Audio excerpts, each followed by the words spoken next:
네, 안녕하세요. 이번에 비욘드 워크플로우라는 제목으로 발표를 준비해 보았습니다. 네, 저는 삼성 리서치의 AI 프로덕티비티 팀에서 생산성 향상 업무를 하고 있는 박상일입니다. 저는 자연어로 정의될 수 있는 문제를 해결하는 것에 많은 관심을 가지고 있습니다. 네, 다음은 이번 발표의 목차입니다. 먼저 간단하게 배경 설명을 하겠습니다.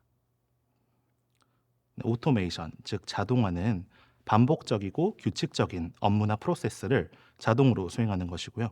이 워크플로우는 자동화를 위한 일련의 설계도를 의미합니다. 네, 우리는 모두 자동화를 원합니다. 왜 그럴까요? 사람들은 본질적으로 반복적인 것에 귀찮음을 느끼거든요.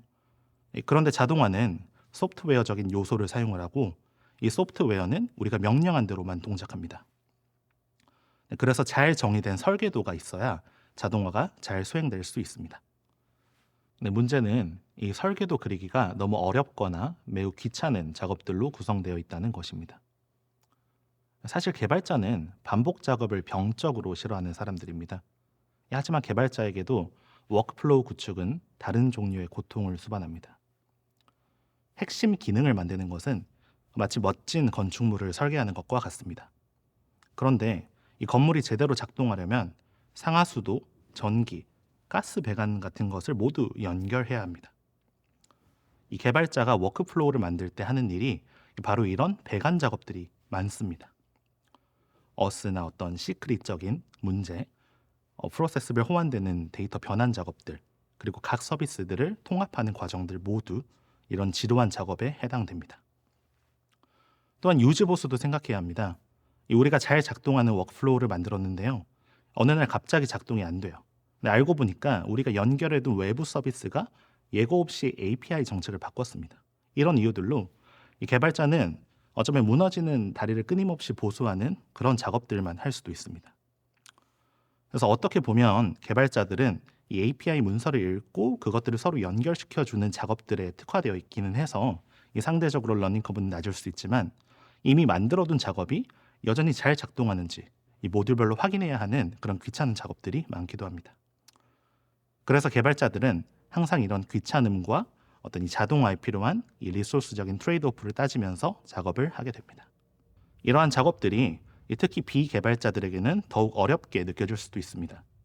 우리가 사람들에게 어떤 요청이나 부탁을 할 때는요, 어떤 개요를 말하면 알아서 융통성 있게 처리하는 것을 기대할 수 있는데요. 아쉽게도 컴퓨터는 문자 그대로만 알아듣습니다. 그래서 워크플로우 구축에 있어서 이 비개발자들은 몇 가지 장벽들에 막히게 됩니다. 기존의 워크플로우는 반복문, 조건문, 변수를 다룰 수 있는 프로그래밍적 사고가 필요합니다. 이는 충분히 훈련되지 않은 사람에게는 생소하고 또 어렵게 느껴질 수 있습니다. 그리고 기존의 워크플로우를 만드는 프레임워크에서는 생각보다 기술 용어들이 많습니다. 단순히 적당히 컴포넌트들이 연결시키면 그냥 동작할 줄 알았는데요. API 키를 발급받아 오라고 해요. 이건 매우 혼란스러울 수 있습니다. 이러한 기술적 용어적인 장벽은 비개발자들을 워크플로우 설계 초입에서 좌절시키는 요인이 될 수 있습니다. 접근성에 대해 얘기해 보겠습니다. 접근성이 낮으면 우리는 해당 도구를 사용하기 꺼려합니다. 낮은 접근성은 이 지식과 어떤 도구 사이에 장벽을 만들게 됩니다. 이는 자동화가 필요한 문제를 아는 사람이 이제 정작 문제를 풀 도구를 사용할 수 없도록 만드는 것을 의미합니다. 문제를 아는 사람이 직접 도구를 만들 수 있게, 도구를 만질 수 있게 하는 것이 이 곧 조직에 잠겨 있는 생산성의 가치를 풀어내는 것이라고 생각합니다. 접근성을 향상시키려는 많은 노력들이 있어 왔습니다. 많은 워크플로우 빌드 프레임워크들은 다양한 서비스들과 통합을 지원하는 그런 방향으로 발전해 왔습니다. 이렇게 지원되는 기능이 많아질수록 사용자들이 할 수 있는 것들이 굉장히 많이 늘어나게 됩니다. 워크플로우를 좀 더 쉽게 만들게 하는 방향으로도 발전해 오고 있는데요. 요즘은 워크플로우를 코드 대신에 어떤 비주얼 캔버스 내에서 컴포넌트들을 드래그 앤 드롭으로 만들 수 있게 됩니다. 이렇게 되면은 트리거를 정의를 하고 이렇게 다양하게 정의된 노드들을 배치하고 연결시키면서 이 데이터 흐름을 직접 눈으로 확인할 수 있습니다. 이들 역시 다양한 외부 서비스들과 연계되어 있고 유료 서비스들은 어떤 운영 인프라도 지원하고 있어서 실제로 실사용성 측면에서도 많은 도움이 됩니다. 이런 시각적인 도구들은요, 이 개발자 수준의 통합까지는 아니더라도 많은 사람들이 스스로 자동화를 설계할 수 있는 시대를 여는 데 일조를 했습니다. 이러한 프레임워크들에도 여전히 한계가 있습니다. 사람들은 여전히 귀찮아해요. 저도 그렇고. 그래서 이제 자동화를 하고 싶지만 이런 것들을 배우거나 혹은 만드는 과정들 자체가 여전히 번거롭습니다. 어떤 규칙적인 노드를 쓰려면 여전히 프로그래밍적 사고가 필요할 수 있고요. 물론 정교한 작업들을 자동화시키려면은 공부가 좀 필요하고 그리고 직접 조작하는 것도 필요합니다만 그래도 우리가 자동화하고 싶어하는 것들이 사실 복잡한 작업들만 있는 건 아니잖아요. 워크플로우를 만들기 위해서 귀찮은 작업들을 하는 대신 우리가 뭘 하고 싶은지 말하기만 하면 그걸 대신해 주는 것은 불가능할까요? 네, 지금까지 자동화 그리고 워크플로우에 대해 정의를 했고 이 워크플로우를 만드는 것에 대한 어려움을 이야기해 보았습니다. 이런 상황 속에 LLM 기반의 에이전트가 발전하면서 이 기존 자동화 패러다임을 변화시키고 있습니다. 지금부터는 이 LLM 에이전트가 워크플로우 패러다임을 어떻게 변화시키고 있는지 말씀드리도록 하겠습니다. 그 전에 LLM에 대해서 한 번만 짚어볼까요? 사실 뭐 원론적인 얘기를 하려는 건 아니고요. 이거 하나는 꼭 짚고 넘어가야 할 것 같습니다. 사실 이 LLM은 이전 토큰들의 시퀀스를 바탕으로 다음 토큰을 생성해내는 어떤 확률적 모델이고요. 보통은 이 LLM을 만들기 위해 웹상의 많은 문서들을 학습해서 이를 사용자와 채팅하는 형태로 템플릿 학습을 시킵니다. 즉, 우리가 사용하는 LLM은 채팅 템플릿 학습을 시킨 모델입니다. 그래서 우리가 이 LLM에게 질문을 하면 이 LLM은 그것에 대한 답변을 생성하는 식으로 학습되었기 때문에 우리는 챗봇 형태로 사용할 수 있는 거죠. LLM은 한 토큰씩 다음에 올 것을 예측하며 문장을 완성하게 됩니다. 단순하지만요, 이런 모델의 스케일이 커지면은 이런 단순함이 어떠한 지능처럼 보이기도 합니다. 그런데요, LLM은 똑똑하지만 우리가 사람에게 지시하듯이 할 수는 없습니다. 여기에는 크게 두 가지 이유가 있는데요. 첫 번째, LLM은 기억을 할 수 없어요. 대화에 대한 맥락을 스스로 유지할 수 없습니다. 그리고 두 번째, LLM은 직접 행동을 할 수는 없습니다. 텍스트는 생성할 수 있지만 이 세상과 또는 이 환경과 상호작용을 직접 할 수는 없어요. 그래서 이 두 가지 요소를 채워 넣으면 그제야 비로소 우리는 LLM을 에이전트로 사용할 수 있게 되는 겁니다. 이러한 LLM, 즉 단순한 확률 예측기에서 어떤 행동의 주체로 진화하기 위해서는요, 이 메모리와 툴이라는 시스템을 붙여 주어야 합니다. LLM은 대화가 끝나면 모든 것을 잊어버립니다. 심지어 어떤 단일 대화조차도요. 그래서 우리는 여기에 시스템적으로 이전에 말했던 내용들을 관리를 해주어야 하고 이를 단기적 또는 장기적으로 또는 특정한 전략들에 의해서 이제 맥락들을 관리를 해주어야 할 수 있습니다. 즉 메모리는 이 과거의 대화나 특정한 정보를 저장하고 재사용할 수 있는 장치입니다. LLM 자체는 텍스트만 생성할 뿐 실제 행동을 할 수는 없다고 했는데요. 여기에서는 이제 펑션 콜, 툴 콜이라는 걸 통해서 어떤 제이슨 스킴으로 API 통신을 할 수 있는 시스템이 추가된다면 이 LLM이 생성한 텍스트를 바탕으로 이 세상과 상호작용을 하게 만들어 줄 수 있습니다. 그래서 LLM이 계획하면 실제 그것을 바탕으로 한번 실행해 보고요. 그 결과를 이제 프롬프트에 담아서 LLM에게 다시 입력하는 식으로 상호작용을 할 수 있는데요. 이렇게 펑션 콜을 통해 외부 시스템과 데이터를 주고받음으로써 환경을 인지하고 이 환경에 대해 어떤 행동을 할 수 있게 되는 겁니다. 네, 기본적으로 에이전틱하게 동작한다는 것은 다음과 같아요. 사용자가 목표를 제시를 하면은 이 에이전트는 그 목표를 수행하기 위해서 스스로 생각하고 행동을 하고 또 행동의 결과를 관찰하고 다시 생각하는 과정을 반복하여서 이 최종 결과를 사용자에게 전달합니다. 그런데 이 실제 사용자가 이 루프 속에서 한 행동은 무엇일까요? 네, 사용자는 에이전트에게 무엇을 하고 싶은지만 알려줬습니다. 즉 목표를 이루기 위해 무엇을 어떻게 할지는 에이전트가 스스로의 생각을 바탕으로 적절한 도구를 선택하고 환경과 상호작용하면서 동적으로 결정하는 겁니다. 즉 바로 이 지점, 이 어떻게를 스스로 결정한다는 것이 이 자동화의 패러다임을 바꾸게 됩니다. 기존의 자동화는 모두 규칙 기반이었습니다. 사람이 모든 조건을 직접 정의를 하고 이 분기와 결과를 예측 가능한 형태로 설계해야 했었습니다. 이런 워크플로우는 예측된 상황 하에서는 매우 일관적이고 강력하긴 합니다만 이 환경의 변화에 유연하게 적용하기는 어렵습니다. 이 에이전틱 워크플로우는 조금 다를 수 있는데요. 이 정적인 규칙들을 만드는 것 대신 사용자는 어떤 작업의 목표를 제시하고 이를 하기 위한 방법들을 명시함으로써 에이전트를 만들 수 있게 됩니다. 입력이나 데이터 형식 등이 바뀌어도 에이전트는 상황을 이해하고 다른 경로를 찾을 수도 있습니다. 이는 다시 말해 워크플로우가 어떤 스스로 적응하는 시스템이 되었다고 할 수 있습니다.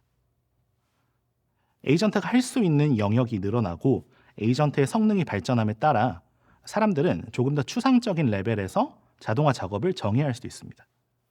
즉 기존처럼 직접 규칙들을 만들어서 연결시키지 않고 이 작업을 수행하기 위한 방법과 전체 작업의 목적을 정의하는 것만으로 충분할 수 있습니다.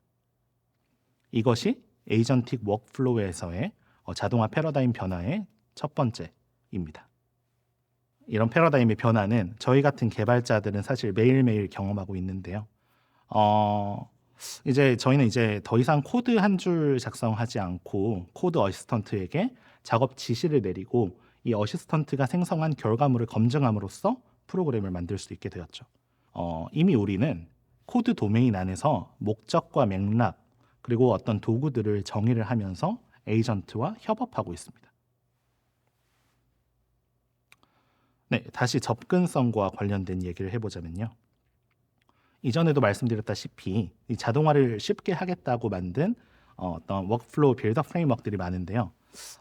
이게 또 막상 사용을 해보면 많이 어렵습니다. 노드를 하나하나 배치를 하고 그 안에 변수를 또 설정을 해줘야 되고 어떤 이 데이터 흐름을 직접 설계를 해야 됩니다. 최근에는 이제 많은 이 프레임워크들에서 에이전트 노드들을 도입을 하고 있어서 조금 완화가 되고 있지만은 여전히 어떤 전체적인 청사진은 사용자가 직접 구성을 해야 하죠. 이전 슬라이드에서 질문을 던졌듯이 우리가 원하는 것을 말하는 것만으로도 자동화도 가능하지 않을까요? 즉 워크플로우를 만드는 일 자체를 어떤 하나의 태스크로 볼 수 있습니다. 즉 우리는 작업의 목적을 잘 정의하는 것만으로 자동화 워크플로우를 만들 수 있게 됩니다. 이 내추럴 랭귀지 투 워크플로우가 가능해진다는 것은 우리가 앞서 말했던 접근성 문제를 상당수 해결할 수 있다는 것을 의미합니다. 그리고 많은 서비스들에서 이미 랭귀지 투 워크플로우의 흐름이 보이고 있습니다. 이런 흐름 속에서 자동화에 대한 접근성이 향상됨에 따라 이제 자동화는 개발자들만의 영역이 아니게 됩니다. 누구나 자신만의 워크플로우 에이전트를 만들 수 있고요.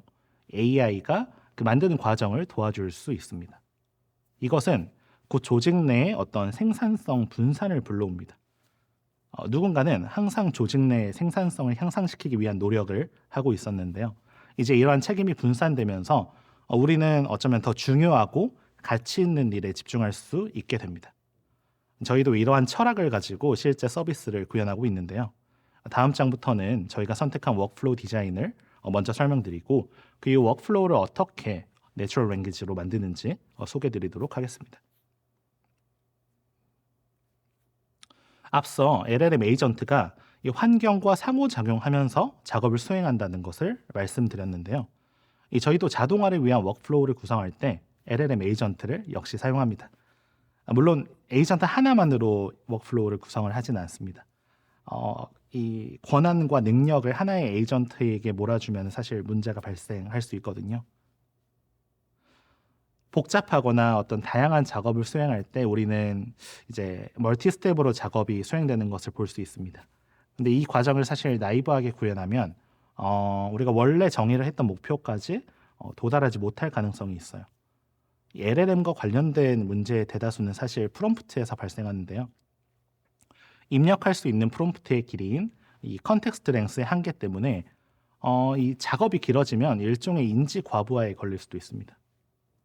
작업이 길어지다 보면요, 이 중간 작업 수행 기록이 이후에 영향을 미치면서 이 원래 작업의 목적을 잊어버릴 수도 있고요. 이 컨텍스트가 길어지면 길어질수록 사실 추론 시간과 어떤 그 비용이 증가할 수 있습니다. 그리고 뭐 근본적으로 컨텍스트 랭스를 물리적으로 넘으면은 LLM 자체를 사용을 할 수 없어요. 그렇기 때문에 우리는 무작정 컨텍스트를 컨캐시키면서 가져갈 수는 없어요.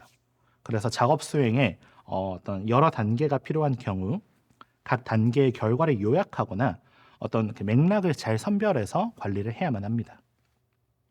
그리고 전체 목표 수행을 위해서는 각 단계에서 작업의 진행 사항도 판단할 수 있어야 되고요. 각 스텝별 이제 최적의 행동을 선택할 수 있는 그런 능력도 뒷받침되어야 합니다. 사실 이런 복잡성의 문제 때문에요. 단일 에이전트만을 사용할 때 아직은 조금 부족한 면이 많은 것 같습니다. 네. 근데 사실 복잡성이 커지면은 나누면 그만입니다. 그래서 저희는 이제 슈퍼바이저 기반의 멀티 에이전트 패턴을 워크플로우에 적용을 했습니다. 사실 이 패턴은 많은 곳에서 거의 표준적으로 사용되고 있는데요. 슈퍼바이저는 어떤 이 태스크 관리자로, 그리고 서브 에이전트는 특정 태스크에 특화된 에이전트로 구성됩니다. 그렇게 된다면요, 이 슈퍼바이저는 서브 에이전트에게 작업을 할당을 하고, 서브 에이전트는 이제 작업 수행한 뒤에 슈퍼바이저에게 결과만을 보고를 하게 됩니다. 사실 이게 구조적으로는 마치 사람이 일하는 방식과 유사할 수 있어요. 어떤 그 리더가 전체 방향을 잡고 팀원들이 각 역할에 맞게 일하면서 이 결과를 종합해서 또 다음 결정을 내리게 되는 구조입니다. 네, 서브 에이전트들은 이 두 개의 레지스트리 기반으로 만들어지게 됩니다. 첫 번째는 툴 기반 서브 에이전트입니다. 이들은 다양한 API나 또는 내부 시스템과 연결된 툴 레지스트리 안에서 각자의 작업에 특화된 툴을 찾고 해당 툴을 사용할 수 있도록 연결이 됩니다. 그리고 두 번째는요, 프레이비트 에이전트입니다. 특정 도메인에 최적화된 에이전트를 미리 만들어둔 형태고요. 이 도메인별 작업 일관성과 성능을 향상시킵니다. 이렇게 두 가지를 함께 구성하면 범용성과 전문성을 동시에 확보할 수 있습니다. 이제 워크플로우를 만드는 과정을 설명드릴 건데요. 그 전에 앞선 슬라이드를 기억하시나요? 이 신뢰할 수 있는 자동화는 반드시 잘 설계된 워크플로우를 기반으로 한다. 그런데요, 이런 언어적인 요소만으로 워크플로우를 정의하는 것은 상당히 어려운 작업일 수 있습니다. 예를 들어 매일 특정 주제에 대해 최신 트렌드 소식을 모아서 보고서로 만들고 보여줘 라는 명령어는 쉬워 보이잖아요. 그런데 이 워크플로우가 제대로 동작하기 위해서는 생각보다 많은 것들을 추가적으로 정의를 해줘야 합니다. 그리고 이를 사용자가 처음부터 정의하는 것은 꽤나 어려운 작업일 수 있어요. 그래서 저희는 워크플로우 빌더와 사용자가 상호작용하면서 이 작업 요구사항을 구체화할 수 있는 몇 가지 방법들을 실험해 보고 있습니다. 첫 번째는 멀티턴 대화 방식입니다. 여러 턴을 통해서 사용자에게 지금까지 요구사항이 정리된 현황을 보여주고 부족한 정보를 물어보면서 작업 요구사항을 점점 구체화해 나갑니다. 이 방식의 장점은 우선 사람과 인터랙션하는 것처럼 동작한다는 거예요. 매 턴마다 나와 상호작용하고 있는 AI가 내 요구사항을 제대로 정리하고 있는지 확인이 가능하고 그에 따라 즉각적인 피드백이 가능합니다. 또한 자율 대화 형식이기 때문에 이전에 내가 놓쳤던 정보가 생각나면은 바로 주입시켜 줄 수도 있습니다. 물론 이 경우에는 어떤 시점에서 종료하고 워크플로우를 만들 것인가를 정하는 게 하나의 문제가 될 수 있겠죠. 두 번째는 동적으로 생성되는 설문조사입니다. 사용자가 자신의 작업 요구사항을 정의해서 말해주면 그 요구사항을 바탕으로 워크플로우 적합성 검증을 해보고 이 부족한 정보들을 최대한 모아서 한 번에 수집할 수 있도록 어떤 이 서베이 폼을 만들어서 제공을 합니다. 이 사용자는 워크플로우 빌더가 이미 만들어 놓은 옵션들을 클릭하거나 또는 직접 입력함으로써 이 워크플로우 동작에 필요한 최소한의 추가 요구사항을 전달 줄 수 있게 됩니다. 이런 추가 인터랙션에서 사용자는 단지 클릭만 하면 돼요. 그래서 매우 편하게 작업을 할 수 있게 됩니다. 물론 이 방식은 한 번에 요구사항을 수집을 해야 되므로 이 복잡성이 있는 그런 작업 요청에 대해서 이 충분한 정보를 모을 수 있을 정도로 좋은 품질의 서베이를 생성을 해야만 하는 그런 문제가 있습니다. 네, 앞서 작업 요구사항을 구체화하는 과정 속에서는요, 이 지금까지 수집된 작업 명세를 바탕으로 워크플로우를 만들 수 있을지 그런 가능성을 검토하는 과정이 포함됩니다. 이 과정 안에는요, 전체 태스크를 서브태스크 단위로 분해를 하고 이 단계별 작업 수행 지침을 수립하는 과정이 있고요. 또 이렇게 분해된 서브태스크들을 수행하기 위해서 이전에 말씀드렸던 이 레지스트리들에서 사용 가능한 도구가 있는지 찾아보고 이 수집된 도구들로 이 전체 워크플로우에 대한 초안을 그린 뒤 이 가상으로 검토를 해보는 과정을 거치게 됩니다. 물론 모든 요구 사항이 가능한 건 아닙니다. 아직 안 되는 것들이 너무 많아요. 우리는 그런데 이 다양한 제약사항 속에서 일을 하고 있습니다. 이러한 제약사항들이 어쩌면 이제 자동화를 좀 할 수 없게 만드는 요인이 되기도 합니다. 또한 이제 사용자가 비현실적인 제한을 줄 때도 있습니다. 그래서 그렇기 때문에 이 워크플로우를 만들 때 이 피지빌리티 체크 중에서 이 가드레일은 필수적인 요소입니다. 우리가 워크플로우를 만들 수 없는 경우에는 다른 형태의 태스크로 이제 유도를 시키거나 또는 이제 물리적으로 안 되지만 어떤 이 LLM 챗봇이 날리지를 베이스로 조언을 줄 수 있는 경우에는요, 이런 QA 챗봇 같은 경우로 태스크를 전환을 하는 방식을 또 검토를 해볼 수도 있어요. 이렇게 함으로써 사용자는 시스템의 한계 내에서 가장 현실적인 자동화 경로를 제시받을 수 있습니다. 지금까지 저희의 이제 Natural Language to Workflow 서비스를 어떻게 만들고 있는지 그 이제 접근 방식을 조금 나이브하게나마 공유해 드렸는데요. 정리하자면은 요구 사항을 구체화할 수 있어야 되고, 그거를 이제 실행 가능성을 검증을 할 수도 있어야 됩니다. 그리고 이것들이 이제 완료가 되면은 최종 워크플로우를 이제 생성을 하게 됩니다. 그리고 이 저희의 이 모든 목적은 보시는 이제 슬라이드와 같이 어떤 하나의 목표를 위한 것인데요. 이는 좀 더 쉽게 말하면 모든 구성원들이 자신만의 워크플로우, 자신만의 에이전트를 만들 수 있게 하자라는 것과 같습니다. 즉, 이 아이디어를 가진 사람이 실제로 실행까지 할 수 있도록 저희는 이제 프레임워크로서 접근성을 조금 높여드리고 싶었습니다. 네, 마지막으로 이러한 에이전틱 시스템을 사내에 도입할 때 고려해야 할 점을 간략하게 소개하고 마무리하겠습니다. 저희는 그동안 POC로 시작했던 프로젝트를 사내 프로덕션 레벨로 올리는 과정 중에 있는데요. 저희가 마주한 어떤 현실적인 허들도 함께 공유해 드릴 수 있을 것 같습니다. 첫 번째는 앞서 강조했던 통합, 인테그레이션입니다. 사내에서 사용하기 위해서는 어떤 그 사내의 다양한 시스템들과 연동은 필수적인 것 같아요. 그리고 이 과정에서 어떤 레거시 시스템들과의 연결도 어쩌면 직접 만들어줘야 할 수도 있습니다. 그리고 사내 데이터에 어떻게 접근해야 할 것인지도 중요합니다. 예를 들어 이 사용자의 로컬 파일이나 어떤 특정 DB 또는 뭐 사내 업무용 페이지에 있는 데이터를 에이전트가 어떻게 안전하게 접근하고 처리할 것인지 고민해야 합니다. 사내 환경은 일반적인 어떤 퍼블릭 사스와는 완전히 다를 수 있습니다. 이 다양한 환경과의 연결을 위한 내부 커넥션 레이어가 별도로 필요할 수도 있어요. 다음은 보안과 권한에 대한 문제입니다.